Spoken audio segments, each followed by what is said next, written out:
I would say the Navy, being dissatisfied for sure, but mainly, bro, this gonna sound crazy, bro. It was really for hoes, bro. I ain't gonna lie.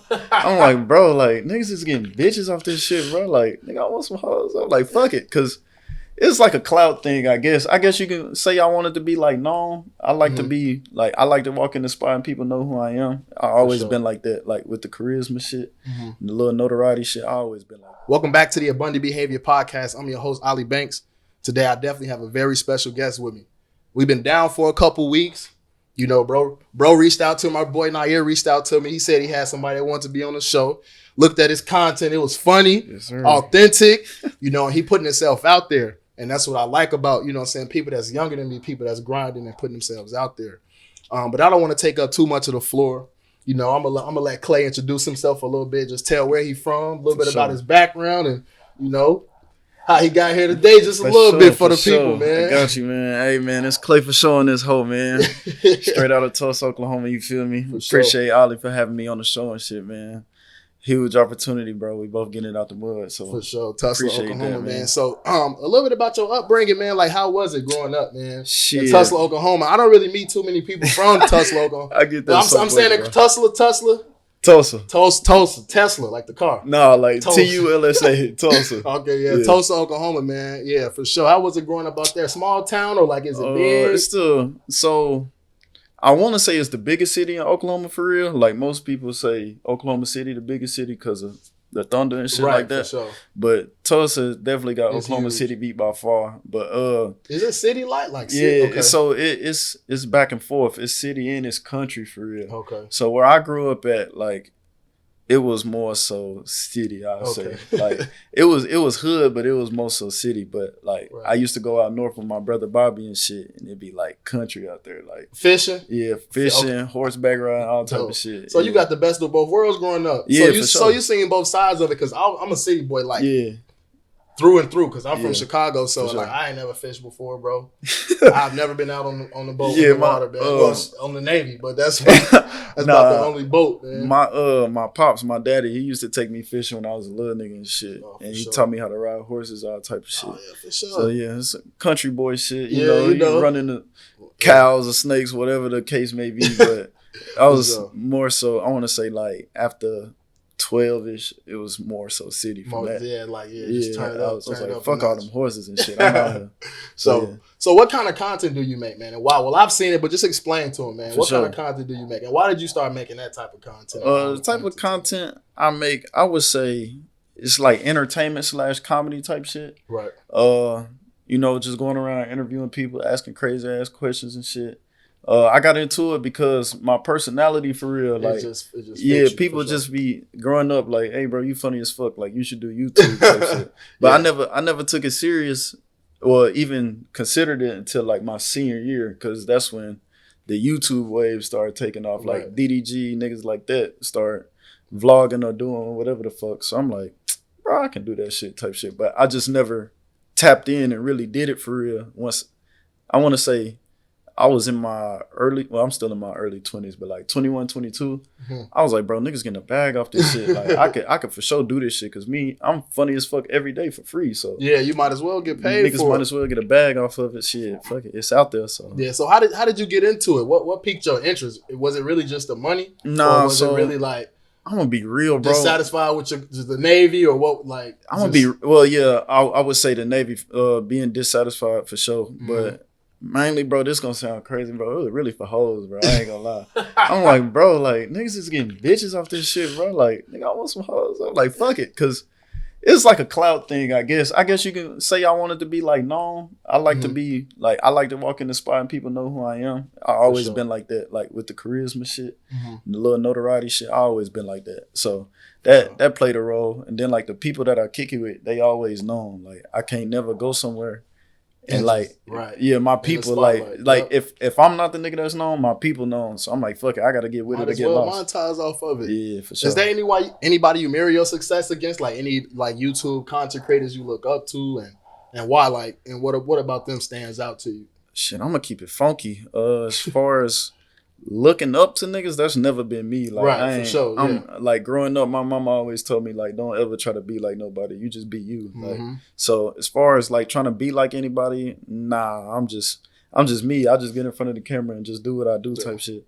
But it's for sure YouTubers that it's for sure like YouTubers and shit that I fuck with though. Like I said earlier, like DDG, AMP. AMP, they going crazy right now. For sure, yeah. I fuck with them. And it's this one group that niggas don't really talk about, but they call the minorities. Really? Them niggas is funny as fuck. Man. They in Cali. I think they like in the Sacramento area or some shit. Okay. So I'm like, yeah, them niggas is hilarious. But yeah, as far as looking up to niggas, nah, I don't look up to nobody. But I respect I respect niggas that's doing their thing though. So what's the most difficult part about the content creation for YouTube? How did you overcome those challenges, man? Like, I would just say hardest part probably be like just staying creative and staying organic. Like it's hard because it's like niggas that already got their platform laid down and shit, and they've been doing it for a long time and perfected it. So it's hard to come in and be new and have your own style and do just something trying to be different. The first at something. Yeah, and try to hook people in a different way because like I don't want to be like nobody else. I don't want nobody to be like, oh, his video like such and such, or his video is like such and such. For sure, because even with the podcasting, man, it's a lot of people doing podcasts. But in order to get some attention, you got to be the first in your lane to do something. Yeah. Like the first to bring somebody on. Like now they do wine tasting on their podcast, or they be having random costumes. You know, just be the first person to do something, and that's how you. Oh, that's the costume guy. Now that's your lane. You see what I'm saying? But it's like you can't be you really can't be the what's your body count dude, because it's a million what's your body count dude. Like everybody and their mama done did that shit. The YouTube gotta be like, what's your body count? You're like, which one? Like you know what I'm saying? But you know the YouTube dude, they walk around with the costumes on. They're like, oh yeah, you know. So you gotta be the first in your lane. So I definitely understand that, because I'm at that point now where I'm trying to figure it out for myself. Like, all right, what can I do that has not been done yet? For sure. Yeah, and I think getting over that hump is where you're gonna peak. Is it hard staying consistent and creative? Because I know you mentioned it. Hell yeah, it's hard. It's hard as fuck, especially when you got a career outside of it. Because like I got work that I do, so like I still got to put food on the table. But this is like my passion though. Like this is what I actually love to do. But at the same time, it's like this ain't really putting food on the table though. Like this ain't feeding my little ones and nothing like that. So to stay creative and stay down and stay motivated, it's for sure hard. Cause especially when you're in the beginning stages, like you like, fuck, I know my shit dope, but like, I know it's just a matter of time before you pop. That's why you got to stay down before you come up. For sure. But I just stay disciplined on it, man. I just be like, bro, I know one day this shit gonna pay off. Cause like people, I believe in like gut feelings and shit like that. Like when you just got a gut feeling, you like know like, hey, I can do this shit. Or like even with what they call that shit? I forgot the word for it. But like you just know something bad gonna happen. Like and something bad happens. Yeah, intuition, that's what it is. Yeah. So yeah, man, like with the YouTube shit, I done got a few signs and I'm like, yeah, bro, I know it's gonna take off. It's only a matter of time for sure. Keep going. So I know you say you just naturally always been funny. Is there any other lane you want to step into? Maybe stand up or like anything else, like get on Wild 'N Out one day. Did you got any goals with like just taking your talent, like funniness, to the next level? I always say I don't know about no stand up. I don't think I'm that funny. But as far as like being on like getting into the entertainment industry for real, like acting or anything like that, cameos, like short films, whatever the fuck, yeah, for sure. I can definitely see myself. You know what's crazy, man?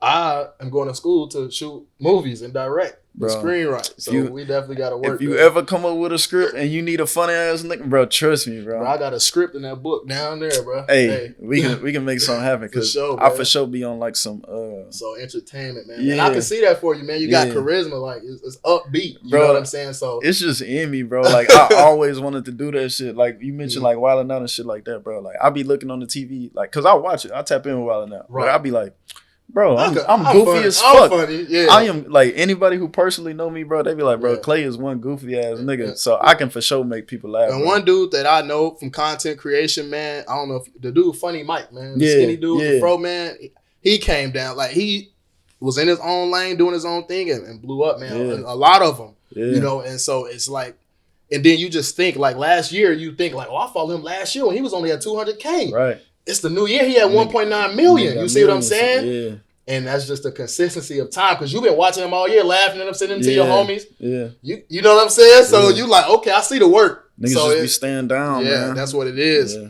Do you have to post every day to gain a following, you think, on YouTube? Because I know a lot of people like, oh, man, I don't want to get on there. I got to post every day. I don't have time. What advice do you have for people that say, well, I don't really have too much time, but I definitely want to get into it? To say, because I done met some niggas that's already made it in that industry. Like, I got to tap in with Casanet. I was fortunate enough to tap in with him. Okay, that's dope. Him and Phantom. But I done met a few big timers, and they say, like, post every day. But my own personal opinion, I don't feel like you have to post every single day because I still get followers and subscribers off shit I posted months ago. Right. And I still get videos that get like thousands of views from months ago.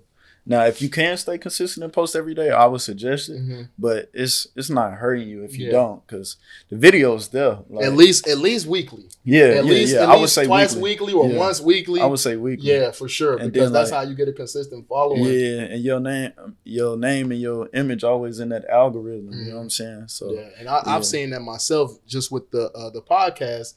It's like you have to stay in people's faces. Yeah. That's what it is. You have to stay. If I'm not dropping reels, I'm posting pictures of myself. Yeah. If I'm not posting pictures of myself, I'm posting the content for the YouTube. Yeah. If I'm not posting that, it's something else. A photo dump. It's just keeping your people. So when they see Clay, they like, oh, Clay for sure. Yeah. Let me, never just go keep there. It. So you just say keep your face out there. Just be relevant. Just try to stay relevant on the space because it's so easy to fall under that algorithm. Hella easy. I done witnessed it firsthand with some of my Me too. partners. If you like 2 weeks off, like if you look at my engagement on Instagram, it said 20,000 accounts reached. Mm-hmm. That was when my last podcast I did, and it was going crazy. My link tree, but now I'm down to 4,000, and that's a 2 weeks. Yeah, you see what I'm saying? 2 weeks ain't long. 2 weeks long. But for the internet, it low key is. Yeah. You see what I'm saying? For the internet, it low key is. Do you have any any advice? Do you have somebody that's just getting started in the YouTube? Like they like, I don't really know what to get. Do I need a camera? I need all this equipment. Like what can you give? Just a breakdown for the people that's trying to get started, man. Shit. Anybody who out there, bro, that want to jump into something, it don't matter what it is. It could be YouTube, it could be music, graphic design, whatever the fuck, nigga. Just go in head first, bro. Like everybody gonna make mistakes, bro. Right. You don't even look at it as a mistake, bro. It's a lesson. All else is lessons, bro. So, like, just jump in it head first, bro. You gonna along the way, man. You just gotta enjoy the ride, bro. Yeah. Cause niggas get so caught up in like trying to be a perfectionist from the jump, bro. It's not gonna happen like that. Yeah, bro. Man. My mentor, he told me, I just posted this the other day. He said, it's better to be prepared for an opportunity and not have one than have an opportunity and not be prepared. That's deep. It's like, what if somebody right now, you ran into him outside and this guy has over 1 million followers on YouTube and he's like, man, I'm looking for somebody funny to push their platform. Mm-hmm. Do you have any videos up? You like, well, nah, I ain't got no videos up. I was really trying to wait until you just missed the opportunity. Smoked it, yeah. But the smart guy, he been preparing for this. Yeah. You got videos, Clay? Oh, I could pull up 30 right now. Hell yeah. What you need? Hell you see what I'm saying? For sure. You gotta be prepared for the opportunity when it comes, because when that door open, you gonna walk through it or you gonna fold. Yeah. What you gonna do? So like waiting is a big thing because you see all this high end content on the internet and you like, I want my stuff to look just like that. I want the clear, crisp, but it take time. Like you just told me, I was shocked. You say you do all yours on your phone. Off the iPhone. Off the iPhone. You see my boy doing it off the iPhone. Off the iPhone, man. Over 500 subscribers on YouTube. Off the iPhone. Yeah, getting it off the web, bro. Like, off the iPhone. People just get caught up in shit, bro. Like they be thinking you need all this high tech shit. Like it's cool. Just for the look. Yeah. It's cool. Walk around with your tripod and the camera and all the that mic shit is cool, but you don't need that shit, bro. All you need is a fucking phone. And literally. the will to the work. Yeah. The work. For sure. The work ethic for sure. The work. Yeah. That's all that it is. Yeah. The work, man. I tell you, I went viral on TikTok about a few months ago talking about some disability stuff for the Navy off my phone, bro. I promise you, I was just putting out information. Yep. Told myself I'm gonna post every day, and it was just on my mind. Bro, I went to the gym, bro. I came back to my phone. It had like 300 likes. I put my phone down, bro. 1K, 2K. It's still getting like 45,000. Going up, bro. And I got like 3,000 followers on TikTok because of a video. Just putting myself out there. Not trying to be a perfectionist. It's all it takes, bro. Just a little bit of it. Just a little bit of exposure. Can you talk about some of the mistakes you may have made in the beginning, just for the lack of knowledge? I would say the only mistake I made was waiting so long. Right. Literally. Yep. Like, see what you said? If you got a motherfucking wheel and you want to do this shit, bro, just do it. Don't wait, bro. Like, we only get one of these motherfucking lives, bro. One life. If you want to do that shit, bro, do it. It's never too late, bro. It's like, bro, just do it. Literally, like Nike, bro. Just do this shit, bro. Is there any YouTube, like, content creator that you want to collab with one day? Like, that you look like, man, I would love to do a video with. Man, that nigga Kai, man. He funny, man. When I met, bro, it was... Where you meet him at? Can you talk about that for a little bit? Yeah, I was so I was stationed in Japan, Yokosuka, Japan. And I forgot why he was out there, but I guess some people had paid him to just go out there and vlog and stream and shit. So it was some missed opportunities that I had previously just on some lazy shit. And I had like smoked it, like pissed myself off. So this time, I'm like, bro, this is the fucking biggest streamer on the planet, like on the face of the earth. I'm not missing this. Right now, everybody knows Casanat is him. I was like, bro, he's right up the street, bro. So there's no way I'm missing this shit. So I'm sitting on the couch and I'm in a group chat and one of my partners like, bro, he really in Tokyo. Once I seen the text, I'm like, oh yeah, I'm tapped in. So I get on the stream and shit. I think they call this shit sniping. So I'm on the stream. I'm on the stream. I'm trying to look and see where he at, like trying to see something familiar. And I don't see nothing familiar. But he had ended up walking past a restaurant.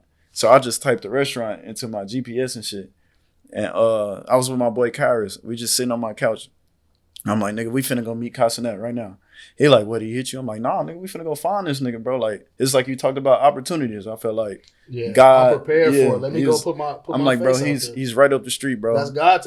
You want it? Go get it. So I was like, I typed in but you was gonna regret that for the rest of your life. For the rest of my fucking life, on God. On if God. You didn't get off that couch, on Jesus, bro. I'm lazy, bro. You was going, bro. I'm glad you got up off that couch, bro. So I had typed in the restaurant. Me and my boy, it took like an hour to get to Tokyo. We on the trains and shit.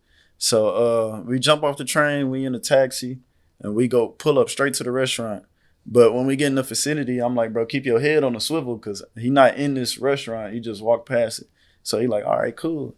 And we just walk around the vicinity and shit. And I just happened to I think I turned left or some shit.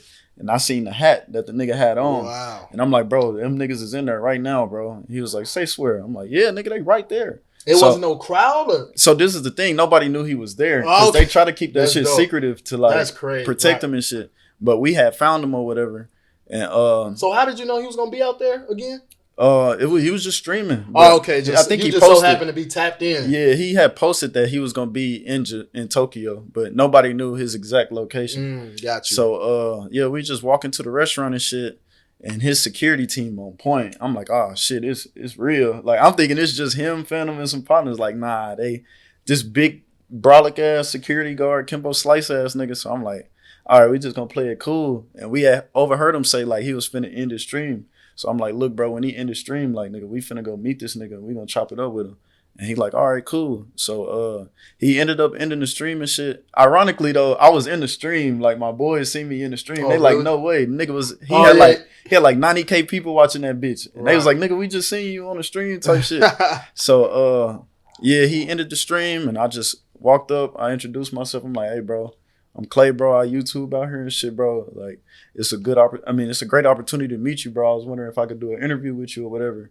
His team kind of cock blocked me or whatever on the interview, but Kyle's like hella humble. I'm not gonna lie. He was like, "Hey, bro, like I know I can't do the interview or whatever, but like I'm gonna pull you to the side and chop it up with you." And bro, like sat and talked to me for like an hour and a half, bro. What? Like we was just kicking shit, bro. He was putting me up on game. That's hard, bro. Him and Phantom, bro, I can just tell he a genuine person from his content, bro. Yeah, for sure. Like that when he did that run. When he did that run where he was streaming every day nonstop, and then the last one he did that gospel thing at the end of it, bro. It was liberating, bro. I'm not gonna lie, that's man. not fake, bro. That's real, bro. I felt it, bro. You can feel the anointing on other people when you're around him, bro. He's definitely gonna stay rich forever because he's he knows something. Yeah, he's super humble too. Yeah, bro. I could just tell he's just a funny dude. Yeah, like I watched this little movie they put out, man. That movie was hella funny, man. You know what I'm saying? Yeah, bro. So shout out to Casa Nat. Shout out to Casa Nat, man. Yeah, he a real nigga, bro. You might watch this. Real nigga, bro. Y'all spam that nigga in the comments. He a real nigga, bro. He sub to my channel and all, bro. Real nigga. Really? Real nigga. Oh, that's real for sure. Yeah. So how far do you plan on taking it? Because I see you got a big vision with it, man. You got the will to work. Shit. So where do you see Clay in the next 2 years? I'm trying to be global with this shit, bro. I ain't gonna lie. Okay. I'm trying to wherever I touch down at, I want motherfuckers to be like, oh, that's Clay for sure, man. I'm trying to leave my mark here, bro. For sure. I feel like we all put here for a reason. I feel like my reason was here to entertain people. So that's what I'm gonna do, bro. Stick to it, bro. Yeah, that's dope. So global. Yeah, global, bro. Everywhere with it. I got a nice little platform in Japan already, so it's popping over there. Oh yeah. So because when you post, they just be on it for real. Yeah, when I was it's just like get the States into them for real. Yeah, for sure. So like my first, I want to say like celebrity moment was in Japan. Like me and my boy was doing videos or whatever. And there was like this crowd of females. They was like, "Hey, oh, we know him. That's the YouTube dude from Tokyo." And I felt like shit. Celebrity, huh? I was like, "Nigga, shit, yeah, that's me. I'm popping out here." Yeah, that's me. That's Clay for sure. Yeah, bro. And it's people always gravitate towards the cameras, man. Like you pull the cameras out, sure, and you get people laughing. Man. Look, yeah, come on, man. Yeah. Look, man. It just every time we do the videos, bro, crowds always end up forming and shit, and then it become easy at that point. So yeah, man, for sure. Bro. So that's dope, man. So. Being global, bro. Yeah. And y'all talked about coming together and making content as a group, and I think that's really dope because like you were saying, the creativity comes from like the group environment, like having a mastermind alliance around you. Like if you have 2 or more people working to one definite goal, bro, it gets done that much faster instead of trying to do it all by yourself. And so the fact that y'all are willing to collaborate and y'all not selfish and y'all already in it for each other, y'all gonna go far, bro. So I feel like you can go global, man. I see the content funny, man. I hope so. You know what I'm saying? The content funny. I hope so, bro. Do you think content creation is lucrative? Because I know a lot of people, they like, man, ain't no money in that, man. Like, and you got people, I'm going to tell you, you got 3 people. You got people that know what happened. Mm-hmm. Some people that know what happened, really weren't paying attention. And then somebody that don't know what happened at all. You know what I'm saying? Yeah. And so it's people out there that's not aware of the awareness of how lucrative social media really is. Bro, social media is taking over the whole world, literally. People glued to their phones. Bro, like people will walk out the house without shoes before they walk out the house without a phone. For sure. You know what I mean? So parents out here, bro, they buying 3-year-olds iPads so they can be on TikTok or whatever it is, bro. Mm-hmm. My own daughter, I bought my own daughter a phone. She be on TikTok. So to say that social media, it ain't no money in social media, bro. It's just complete ignorance, bro. Nah, for real, man. And there's people really out here making like 7-8 figures off of YouTube, off of TikTok, off of whatever, like social media platforms. And it can happen with one video. One video for sure. You're not lying, bro. I'm gonna tell you. So I'm at 207 subscribers as of today, and I had an episode about men's mental health, and it was sitting at like 96 views for like a week or 2. And then I woke up one morning, it was at 600 plus views. Mm-hmm. I was like, that was weird. How does that happen? Yeah. Like, how does that? And that's like that could have been the potentially the one that blew the whole page up. Yeah. But what if I never would have put my foot out there? What if I was saying, oh, I got 200 subscribers. I'm done with this. Ain't nobody really, you know. So that brings me to my next question. How did you deal with the lack of support or people not really pushing you or they don't really see you in that light or that's just that YouTube stuff you're doing? How do you deal with that? Because I know it's a lot of small-minded people in the Navy, and you've probably ran across chain of command like you're up all night doing that YouTube stuff. You can't make it to work. You know, so how do you deal with that and continue to just grind through that, man? It all just result back to being disciplined, bro, and knowing what you want. Because being disciplined and knowing what you want, that's key. That's key. I talked to my mama about it when I first started YouTube, and I'm like, Mom, I want to do YouTube. Mm-hmm. And she was on board. My mama support anything I do. Yeah, my mom's the same way. So shout out to Mom. Yeah, man. Shout out to Mom, man. I know you're going to watch this. Shout out to Mom, yeah. But even with that, she just told me, she was like, it's a pro and a con and everything. Mm-hmm. Like, I feel as if hip-hop is the biggest genre of music on the planet. because the biggest influence. I done seen it. You're 100% correct. Hip hop has the biggest influence. I done seen it in different countries and all, and they fuck with hip hop. But you have people who hate hip hop. Mm-hmm. So it's a good and a bad to everything. Mm-hmm. Like people, some people is gonna fuck with my shit. Some people not. Mm-hmm. So I was just like, fuck it. Not benefit, but the people who fuck with my shit, that's who I'm doing it for. Because I know that. And that's who's gonna loyally be there for you. You know, and I made a Facebook post the other day, like, y'all really think these millionaire rappers care if y'all think their music suck? Yeah, they're rich. They don't give a fuck. They don't care, man. Somebody listening to it somewhere. Hell yeah. You think they care? Oh, that's trash. I ain't listening to that. My boy, you're one man. And same shit with me. I hate country music, but you hate it. I wouldn't say hate. Like you hate it. Well, nah, I lied. It's some country songs that I do fuck with. Let me pick a different genre. I'm gonna say that metal shit. That metal shit, I completely hate. I can't listen to Young Boy. Young Boy. That's not metal. He on the lines of his new shit. Nah. Okay. It's gonna be some people that probably unscribe. I got what you say. Yeah, I get what you say. But even with that shit, they still going crazy. They still going crazy. They still going gold, platinum, diamond, whatever the case may be, bro. So it's the same shit with me. I'm like, bro, I don't care about the negative. I'm focused on the positive. So yeah, it's endless opportunity out here. Yeah. Just like you met Kai, man. What if that moment he just was by himself or in a given spirit, but you put yourself out there to do that. You know what I'm saying? Now, if you ever in the area again where Kai is, now you know, like, Kai, what up, bro? Like, you know, now it might be, that's Clay. You see it? So you really tap in. Yeah, really tap in. But an hour and a half conversation, you can't beat that. It gave me free game. Didn't charge me. It was everything was genuine, bro. He's just down to earth nigga. Yeah. Phantom 2. Oh, Phantom! Shout out to Phantom, man. They dope, man. Yeah, they got the whole house is man. Whole clique. The whole house eating. Whole clique. The whole house eating. Yeah, that's putting your brothers on, man, and that's how you stay in position. You know what I'm saying? You say you're not a boss until you put your man's in a position to eat as well. So that's super dope, man. I definitely appreciate having you, man. I definitely appreciate the wisdom and the gems that you drop for the content creators out there, man. Definitely dope having you. So is there anything that you want to leave with the people? A quote, some inspiration, something that's been on your mind lately? Ooh, shit. A quote? I don't really know no quotes off the top of my head. You can leave on anything, man. You got a joke, anything. Nah, I ain't gonna lie, man. It's a quote by Nip Hussle, man. Okay. That's my favorite rapper, man. Okay, shout out to Nipsey Hussle, R.I.P., man. He said some shits amongst the lines of we don't know who we are until we fail, man. So people be scared to like jump in and do shit because they scared of failing, but bro, just go do that shit, man. It don't matter what it is, bro. Don't be afraid of the unknown, because in the unknown, that's where your blessings lie, for sure. Yes, sir. That's shout my peoples out too. Oh, shout them out. Let them know. Go crazy. Shout my peoples out, shout them out, man. It's low key a long list, so if I forget anybody, bro, my fault, bro. But I want to shout out the Vatos game, bro. Y'all know who I'm talking about, man. Right. Shout out NFL, bro. Y'all know what the deal is. Shout out my boy, Hef, Tay, Lel, Smoke, Braylon, Kyrish. Shout out my brother Bobby, and shout out my parents, man. Shout out everybody, bro. Appreciate y'all. And shout out to the subscribers, bro. And don't forget God, because God did. God first. God did. God did. For sure, man. For sure. Well, I appreciate you guys for tapping in. We also coming out with a Wild Out Wednesday soon, where we going to be on their card games. We going to have the shots. We going to have the conversations about the relationships, the women, the baby mama drama. I gotta tap in with that. I got some shit to say. You guys stay tuned. We got some stuff in the works, man. I just want to push out to the culture. We gonna give the positivity for sure. But I definitely just want to feed you guys with everybody's been asking for this. I got the perfect platform to push it, so we gonna do it. But you guys stay tuned for the next episode, and we definitely only gonna get better. Yes, sir.